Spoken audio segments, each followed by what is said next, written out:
E aí, tudo bem com você? Você já parou para pensar como o poder absoluto começou no Olimpo? Como as figuras aparentemente simples se tornaram os governantes dos céus, dos mares e do submundo, moldando o destino da humanidade e até mesmo os segredos do universo? Hoje, vamos mergulhar juntos na origem dos deuses gregos. Vamos descobrir como eles conquistaram o trono mais poderoso que a mitologia já nos apresentou. O que isso significa para os mistérios que ainda nos cercam. Então, fique conosco até o final deste vídeo, porque é uma revelação fascinante à espera. A conexão entre os mitos do Olimpo e os enigmas que ainda ecoam no submundo moderno. Afinal, quem realmente moldou os deuses? Será que eles surgiram por vontade própria ou há algo muito maior por trás dessa história? O caos antes do cosmos. Antes de Zeus, Hera, Poseidon e Hades, havia apenas o caos. Não o caos como conhecemos, um estado de confusão ou desordem, mas uma vastidão insondável e sem forma, onde tudo estava por vir. Para os antigos gregos, o caos era o ponto de partida de toda a existência, o útero cósmico de onde surgiriam a luz e a escuridão, o céu e a terra, a ordem e o desatino. Eu sou o princípio sem forma, o vazio que tudo contém.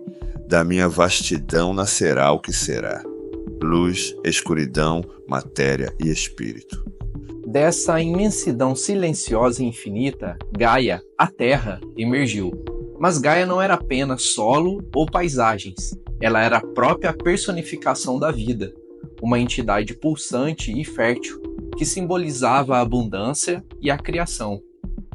Logo após ela surgiu Urano, o céu, envolvendo Gaia como um abraço eterno. Juntos, eles deram forma ao primeiro equilíbrio do universo, o encontro do tangível com o infinito. A união deles não apenas representava a harmonia, mas também o início de algo muito maior. Eu sou a terra, a origem da criação.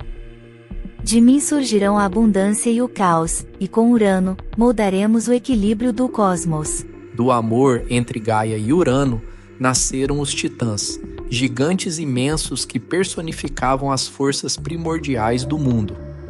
Além deles, surgiram os ciclopes, mestres na criação de armas divinas, e os temíveis hecatônqueros, cujas 100 mãos e 50 cabeças simbolizavam o caos bruto e incontrolável da natureza. Mas para Urano, esses filhos não eram um presente, eles eram uma ameaça. Eles crescerão fortes, fortes demais. Não posso permitir que meu trono seja ameaçado. Gaia, eles nunca verão a luz. Movido pelo medo de ser destronado por sua descendência, Urano tomou uma decisão cruel. Aprisionou todos os filhos no ventre de Gaia, condenando-os à escuridão eterna. Cada grito abafado, cada lamento vindo de seus filhos, ecoava pelo corpo de Gaia, transformando sua dor em fúria. Gaia, que representava a vida, não podia suportar ver sua própria criação confinada e sufocada. Chega! Urano, você sufoca os gritos de nossos filhos. Mas eu os libertarei. Sua tirania terminará, e eu mesma moldarei a arma da sua queda. A dor se transformou em determinação. Gaia moldou uma arma que mudaria o curso do universo. Uma grande foice, forjada das pedras mais resistentes de seu próprio corpo. Essa foice não era apenas uma ferramenta, era um símbolo de resistência e libertação. Com o plano traçado, ela se dirigiu aos filhos, clamando por coragem. Dos titãs, apenas Cronos, o mais jovem, ousou se levantar. Eu aceito, mãe. Darei o golpe que libertará nossos irmãos e conquistarei o trono que mereço. Ambicioso e astuto, ele viu na revolta não apenas uma chance de libertar seus irmãos, mas também de conquistar poder. Na noite decisiva, Cronos aguardou pacientemente até que Urano se aproximasse de Gaia. Com um golpe certeiro, ele usou a foice para mutilar o pai, destituindo-o de seu poder e encerrando seu reinado. A queda de Urano marcou o início de um novo ciclo, mas também trouxe consequências que refletiram por gerações. Do sangue derramado sobre a Terra nasceram os gigantes, seres colossais que no futuro desafiariam os próprios deuses do Olimpo. Também emergiram as Eríneas, espíritos vingativos que puniriam aqueles que derramassem o sangue da própria família. Com Urano derrotado, Cronos assumiu o trono e libertou os titãs. No entanto, temendo o poder dos Ciclopes e dos Hecatônquiros, decidiu mantê-los aprisionados no Tártaro, garantindo que seu domínio permanecesse inabalado. Assim teve início a Era dos Titãs, marcada pela força e pela tirania de Cronos, que governava com mão de ferro. No entanto, a sombra da profecia pairava sobre Cronos. Assim como ele destronara seu pai, um de seus filhos também o derrubaria. O medo e a paranoia que atormentaram Urano agora se refletiam no novo governante. A balança do poder cósmico continuava a oscilar, preparando o terreno para o surgimento da próxima geração. Uma geração que mudaria para sempre o destino do universo e marcaria o início da supremacia do Olimpo. Esse ciclo de criação e destruição nos lembra que, desde o início, o poder no cosmos nunca foi permanente. Assim como Urano caiu e Cronos ascendeu, o próximo capítulo já estava sendo escrito nas profundezas do universo. Afinal, o equilíbrio do poder é, por natureza, uma corda sempre à beira de se romper. O reino dos titãs. Com a queda de Urano, Cronos subiu ao poder, inaugurando a Era dos Titãs.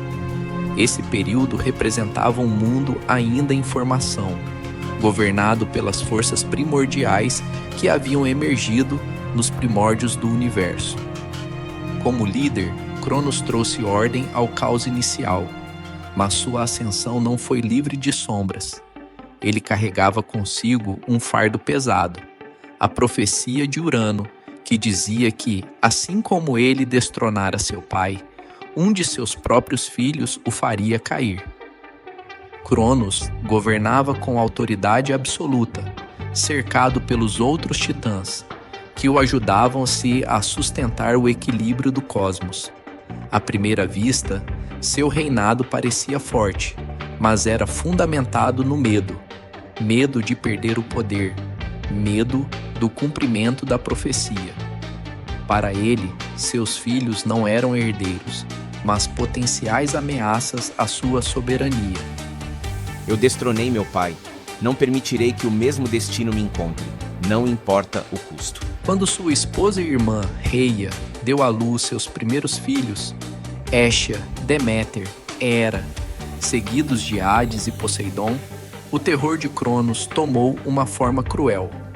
Em um ato desesperado, ele devorava cada um deles imediatamente após o nascimento, aprisionando-os dentro de seu próprio corpo. Imagine o horror de Reia. Seus filhos eram arrancados de seus braços, transformados em prisioneiros dentro do pai. Meus filhos, todos eles. Cronos, como pode fazer isso? Eles são nossos. Para Reia, a dor e o desespero se transformaram em determinação. Ela sabia que precisava agir para proteger o destino de seu próximo filho. Ao descobrir que estava grávida novamente, procurou sua mãe, Gaia, em busca de conselho. Juntas, elas elaboraram um plano ousado para enganar Cronos e salvar a criança. Reia, ouça-me. Este filho será diferente. Este filho desafiará Cronos e trará equilíbrio ao cosmos. Mas precisamos de astúcia. Quando chegou no momento do nascimento, Reia deu à luz em segredo, no Monte Ida, em Creta. Cercada pela natureza selvagem e protegida por aliados, ela trouxe ao mundo seu sexto filho, Zeus. Para proteger o recém-nascido, Reia embrulhou uma pedra em um pano e apresentou-a a Cronos como se fosse o bebê. Sem perceber o engano, Cronos engoliu a pedra, acreditando ter eliminado mais uma ameaça. Zeus foi escondido em uma caverna profunda, onde cresceu sob os cuidados das ninfas Adrasteia e Ida, que o alimentaram com o leite da lendária cabra mágica Amalteia. Mas Amalteia não era apenas uma cabra.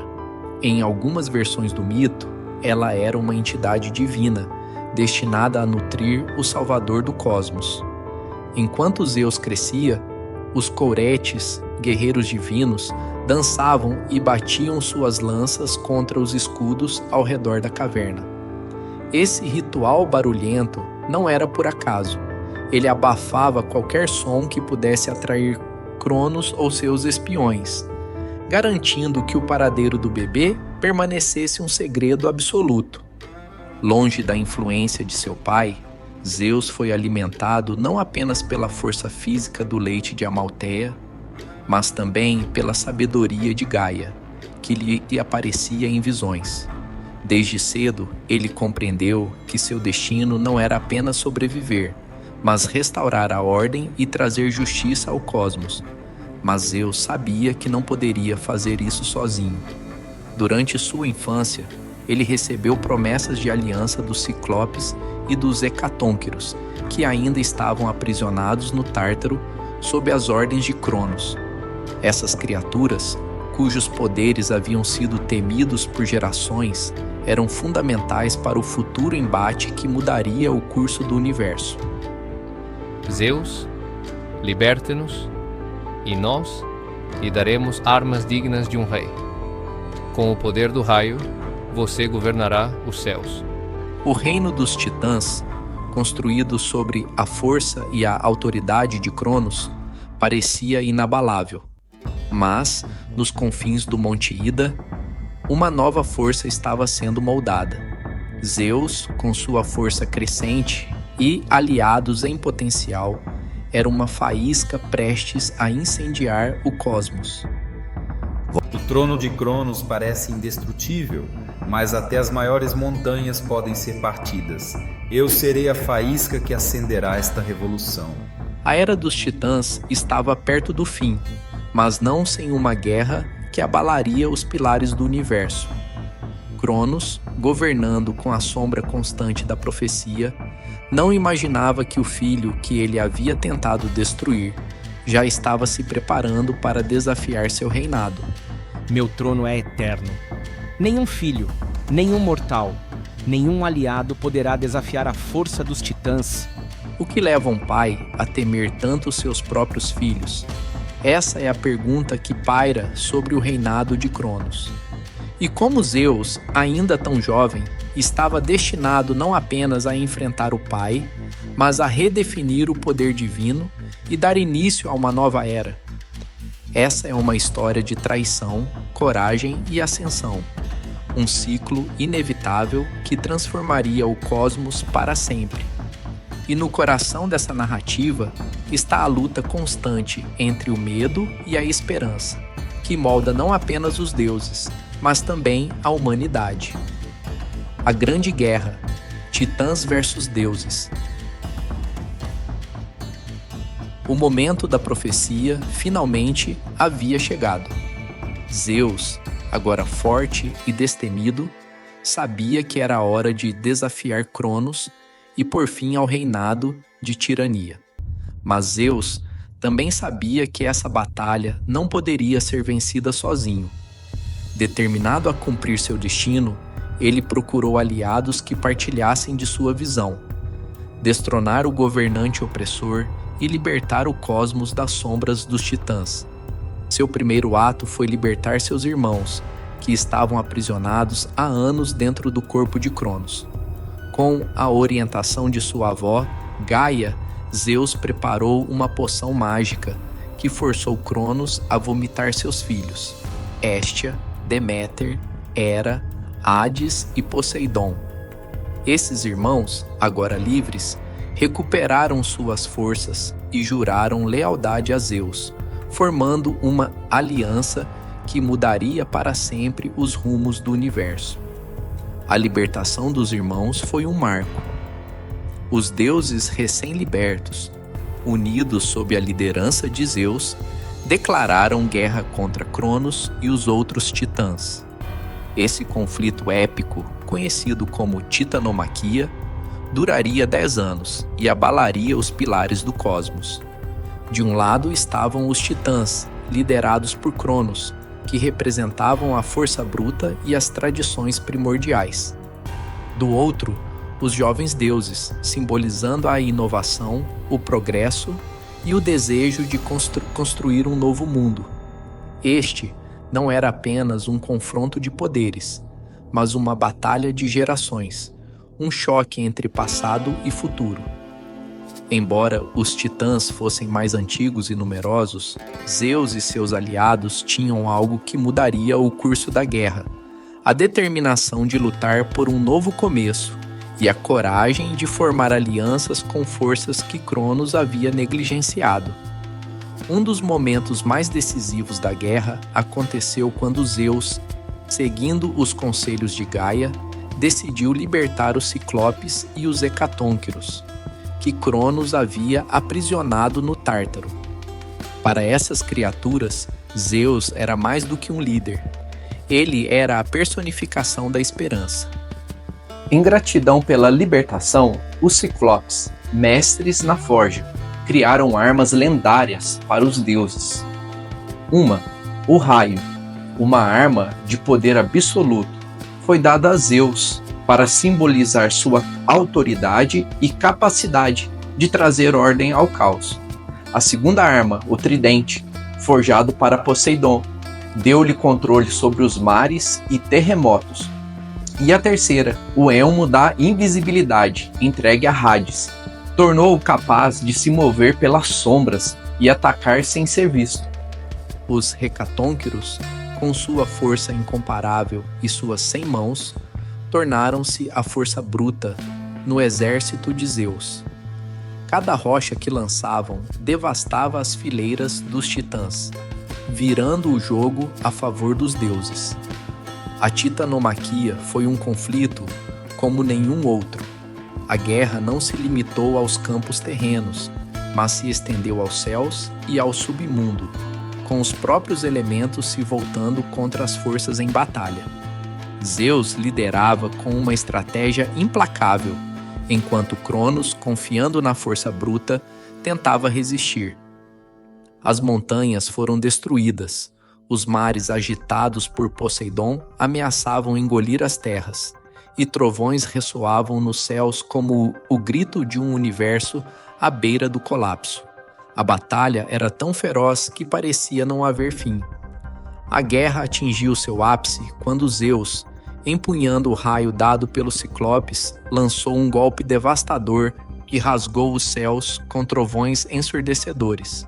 Ele desafiou Cronos diretamente, enquanto seus irmãos lutavam em uníssono. Hades, usando seu elmo da invisibilidade, infiltrou-se nas linhas inimigas, causando desordem.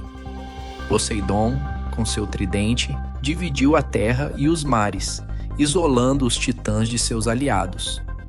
Os Hecatônquiros, com suas mãos gigantes, lançaram uma tempestade de rochas que esmagou as defesas restantes dos titãs. O caos tomou conta das fileiras inimigas, e Cronos, que antes parecia invencível, finalmente caiu diante do poder combinado de Zeus e seus aliados.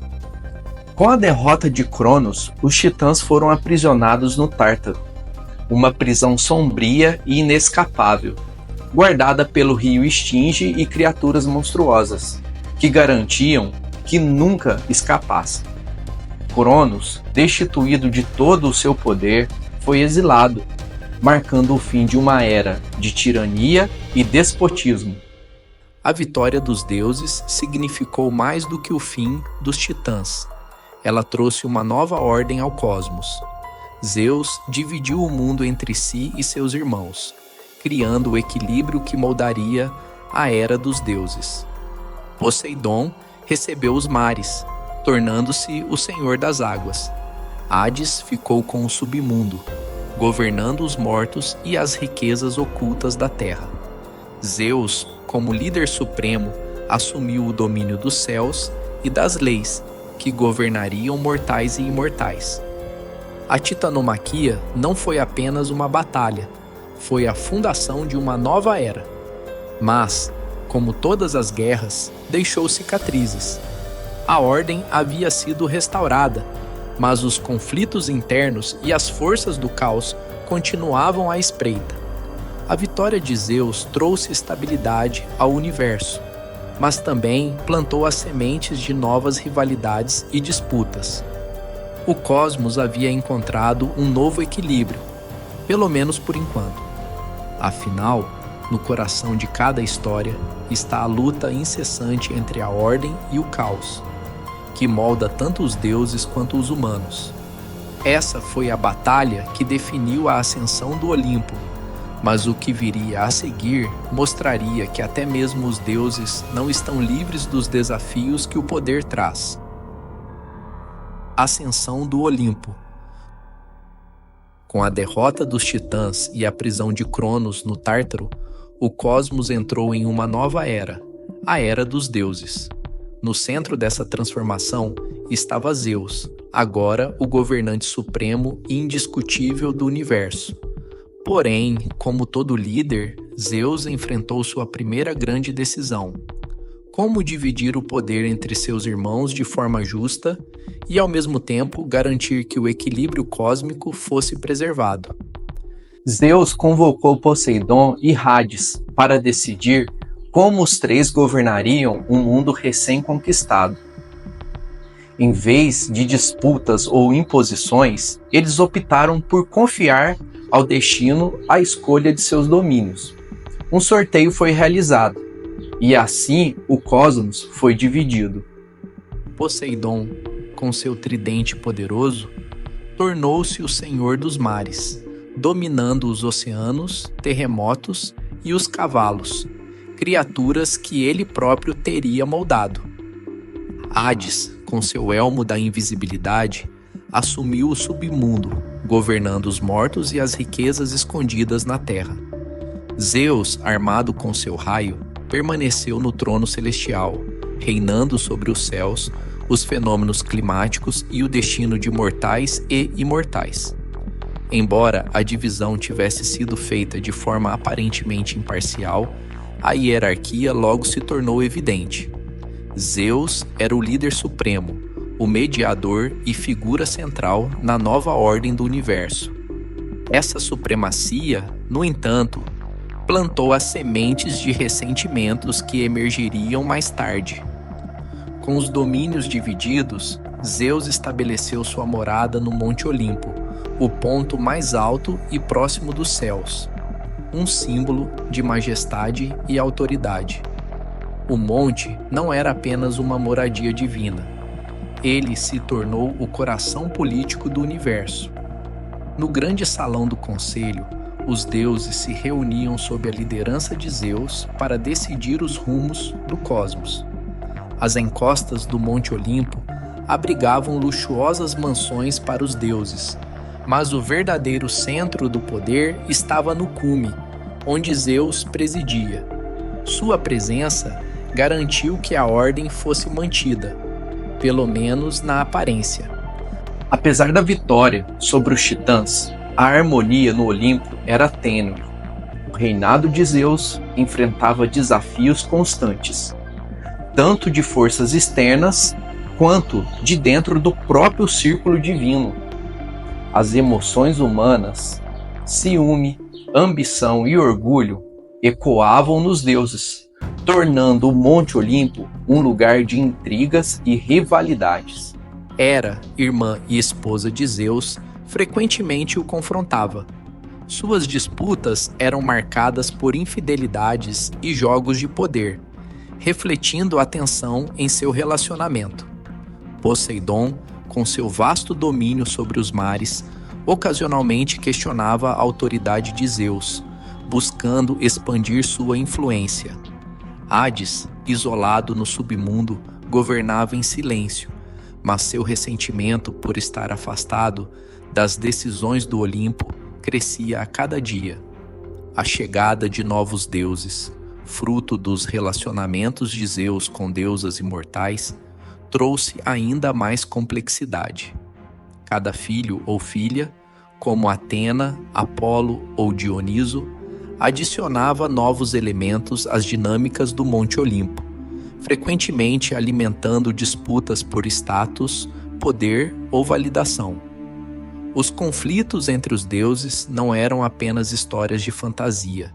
Eles representavam metáforas profundas sobre a condição humana. Como os mortais, os deuses lutavam com suas emoções, desejos e rivalidades, mostrando que mesmo aqueles com poderes extraordinários não estavam imunes às falhas e complexidades da existência. Os mitos do Olimpo ecoavam as lutas humanas por equilíbrio e harmonia. Zeus podia ser o governante supremo, mas mesmo ele não conseguia escapar das pressões e desafios de liderar um universo repleto de personalidades conflitantes e ambições desenfreadas. Apesar de ter estabelecido a ordem, Zeus sabia que a paz nunca era permanente. Rebeliões internas, como o motim liderado pelos gigantes ou as tentativas de outros deuses de desafiar sua autoridade, eram constantes, ameaças ao equilíbrio. Além disso, forças externas, como as Eríneas ou outras criaturas míticas, representavam perigos que poderiam abalar o cosmos. A ascensão do Olimpo trouxe consigo uma nova era de estabilidade relativa, mas também um terreno fértil para novas histórias de guerras, paixões proibidas e tragédias. A fundação do Monte Olimpo, como o centro do poder divino, marcou o início de uma era, mas também semeou conflitos que ecoariam por gerações. No coração de cada mito estava a luta entre ordem e caos. Uma batalha incessante que moldava tanto os deuses quanto os mortais. E assim, enquanto Zeus reinava no topo do Olimpo, uma pergunta permanecia: por quanto tempo o equilíbrio entre os deuses e os mortais poderia ser sustentado? Afinal, no universo dos mitos, a paz nunca é eterna, e o caos nunca está longe. O mistério além dos deuses. Quem realmente moldou os deuses? Essa é uma pergunta que nos leva a explorar o ponto onde história, mitologia e mistério se encontram. Para muitos, os deuses gregos são mais do que personagens mitológicos. São espelhos da imaginação humana, criados em uma tentativa de explicar o inexplicável. Eles personificam forças da natureza, emoções humanas e mistérios do universo que, na ausência de ciência, só podiam ser interpretados como manifestações divinas. Zeus, com seus trovões, representava o poder absoluto dos céus. Poseidon, com suas tempestades e mares revoltos, simbolizava o imprescindível e o indomável. Hades, com o submundo, reflete o desconhecido e o inevitável fim. Esses deuses tão grandiosos eram também aterrorizantes, metáforas vivas para tudo que os humanos antigos temiam e reverenciavam. Mas será que os mitos são apenas histórias? Ou seriam ecos de algo mais profundo e tangível? Alguns estudiosos sugerem que as lendas podem ter raízes em eventos históricos reais, desastres naturais, como terremotos e erupções vulcânicas, ou mesmo encontros com fenômenos que os antigos não conseguiam explicar. Pense no relato de Zeus brandindo raios. Será que ele foi inspirado em fenômenos atmosféricos raros, como relâmpagos globulares, ou até mesmo por avanços tecnológicos que se perderam no tempo? Essas perguntas abrem portas para possibilidades fascinantes, onde a mitologia se conecta à realidade de maneiras inesperadas. Há também uma teoria que sugere que os deuses não precisam ser reais para serem profundamente verdadeiros. Segundo o psicólogo Carl Jung, eles podem ser arquétipos universais, representações simbólicas do inconsciente coletivo humano. Nesse contexto, Zeus simboliza o poder e a liderança, Deméter, a fertilidade e a abundância, Hades, a destruição e o renascimento. Essas figuras são, ao mesmo tempo, reflexos de quem somos e guias para nossas aspirações e medos. Elas ressoam conosco porque falam de verdades universais que transcendem o tempo e o espaço, moldando culturas e crenças ao longo dos séculos. Hipóteses controversas. Algo além? Mas, e se os deuses fossem mais do que metáforas ou símbolos? Alguns defendem hipóteses mais ousadas. Os mitos poderiam ser memórias distantes de encontros com civilizações avançadas, fenômenos inexplicáveis ou até mesmo visitantes de outros mundos. Luzes no céu, descrições de objetos voadores e tecnologias incomuns aparecem em histórias de várias culturas ao redor do mundo. Será que os deuses foram inspirados por essas experiências? Zeus, com seu raio, poderia representar uma forma de energia incompreensível para os antigos? Embora essas ideias sejam controversas, elas continuam a fascinar porque desafiam nossos limites de entendimento, misturando ciência, história e imaginação. O que torna os mitos gregos tão duradouros é o fato de que eles não nos dão respostas definitivas, mas nos provocam a explorar o desconhecido. Será que os deuses eram apenas criações humanas? Ou seriam reflexos de algo mais vasto, manifestado em histórias que ainda ecoam através dos séculos? Talvez nunca saibamos com certeza, mas uma coisa é clara: esses mitos são mais do que histórias antigas. Eles são espelhos de nossos medos, sonhos e da eterna busca por entender nosso lugar no universo. E você, o que acha? Qual dessas interpretações mais ressoa com você? Seriam os deuses apenas frutos da imaginação ou eles guardam um segredo que ainda não conseguimos desvendar? Deixe aqui embaixo o seu comentário. Quero ouvir muito a sua teoria e o que você achou sobre o vídeo. E não perca nosso próximo capítulo aqui no canal Odisseia e Mistérios, onde nós vamos desvendar os segredos do Oráculo de Delfos, como suas premonições moldaram destinos e alimentaram mistérios que perduram até hoje. Afinal, os mistérios nunca terminam, eles apenas nos convidam a olhar mais para perto. Obrigado por assistir ao vídeo até o final e junte-se a nós para mais Odisseias e Mistérios, onde exploramos fatos fascinantes e histórias incríveis. Até a próxima descoberta.